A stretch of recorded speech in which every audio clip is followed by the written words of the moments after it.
Europe 1, 8h36, Thomas Soto. C'est la revue de presse de Natacha Polony. Bonjour Natacha. Bonjour Thomas, bonjour Julie et bonjour à tous. Ce matin, une de vos journaux, c'est le triomphe, mais bon voilà, ça donne les Échos, le pari gagné. Le Figaro, après l'Élysée, l'Assemblée, Libération, l'emprise du milieu. La Croix, la vague Macron épate le monde, mais l'Humanité, carton plein et urne vide pour Macron. Les législatives donc pour commencer avec de nouvelles nuances dans la langue française. Exactement, ce scrutin voit apparaître le superlatif tempéré. La Croix, Emmanuel Macron a enregistré un succès remarquable. Ce triomphe est pourtant en trompe-l'œil. L'Humanité, Emmanuel Macron détient les pleins pouvoirs à l'Assemblée, mais le pays ne les lui a pas accordés.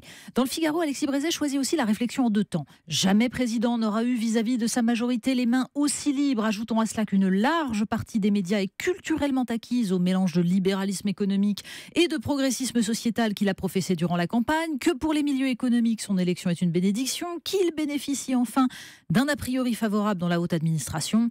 Attention cependant, écrit Alexis Brézet, en dépit des apparences, il n'aura pas la tâche facile, car si Emmanuel Macron a en main toutes les cartes du jeu institutionnel, il lui en manque une, décisive, l'adhésion populaire.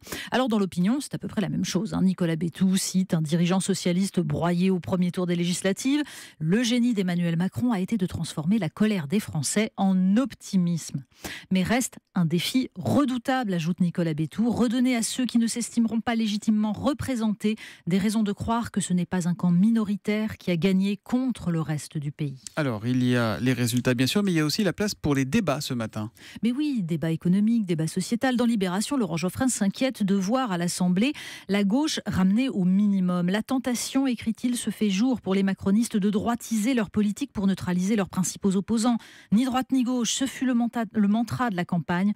Le macronisme va-t-il se doter, sans le dire, d'un nouveau slogan ? Ni gauche ni gauche ? Ce serait, nous dit Laurent Geoffrin, un détournement de vote.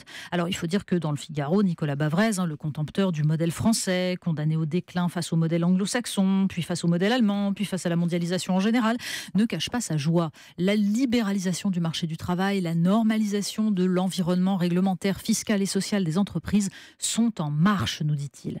Mais juste à côté, Gilles-William Goldnadel fait entendre une autre voix, lui qui penche très franchement à droite, considère que son camp a perdu parce qu'il a abandonné les questions sociétales, immigration, terrorisme, notamment, dit-il, sous la pression des médias. Cette idéologie optimiste qui voudrait faire croire que l'histoire est magique, écrit-il, ne pouvait dans ce contexte médiatique que l'emporter sur ceux qui savent combien elle est tragique. Ce que d'ailleurs la une de Causeur résume ce mois-ci à sa façon: le multiculturalisme contre les femmes. Vous nous parlez transhumanisme. Oui, parce que ça, c'est un autre domaine où le progressisme s'affiche optimiste, vaincre la mort, améliorer l'homme. Et Causeur, il consacre un intéressant dossier qui expose les différents points de vue. Il y a ceux qui rêvent d'un utérus artificiel qui libérerait les femmes de la grossesse, source d'aliénation. Et puis, de l'autre côté, il y a ceux qui rappellent qu'il n'est pas anodin que ce soit les multinationales du numérique qui se passionnent pour ces sujets. Des multinationales qui utilisent déjà les algorithmes pour anticiper nos goûts, nos choix, nos orientations politiques. L'utopie techno-progressiste, écrit Daoud Bouguezala, projette un monde aseptisé où l'éthique, la dépression et la colère deviendraient remédiables par des implants cérébraux. Là réside l'un des dangers majeurs du transhumanisme, dit-il, considérer l'homme comme une simple matière, une matière manipulable à l'envi.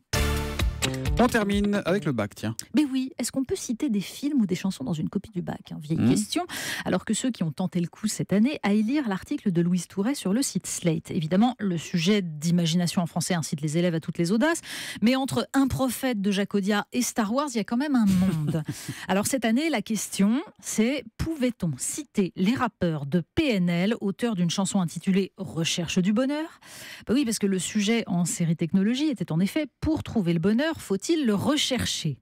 Mais bon, il paraît que le grand classique sur la question, c'est Il en faut peu pour être heureux, la chanson de l'ours Balou dans le livre de la jungle de Disney. Alors pour le coup, les professeurs estiment qu'il vaut mieux éviter. Bon, cela dit, en politique, ça marche Très, très bien. Et à propos du bac, il y a un tweet très drôle de Jean-Pierre Foucault, parce qu'au bac philo, évidemment, il y a eu Foucault, l'autre, Michel Foucault. Michel. Et Jean-Pierre Foucault a tweeté une pensée émue à ceux qui ont confondu Michel et Jean-Pierre Foucault. J'espère que vous avez conclu votre examen par « C'est mon dernier mot ». C'est votre dernier mot, Natacha? Oui. Et bien, à demain, 8h30 pour la revue de presse sur Europe 1. Europe 1, 8h40. Je vous rappelle que vous pouvez nous appeler au 39 21 pour poser vos questions aux experts de la rédaction. La matinale joue les prolongations avec vous jusqu'à 9h30 ce matin. Dans un instant, c'est Nicolas Canteloup, la revue de presse.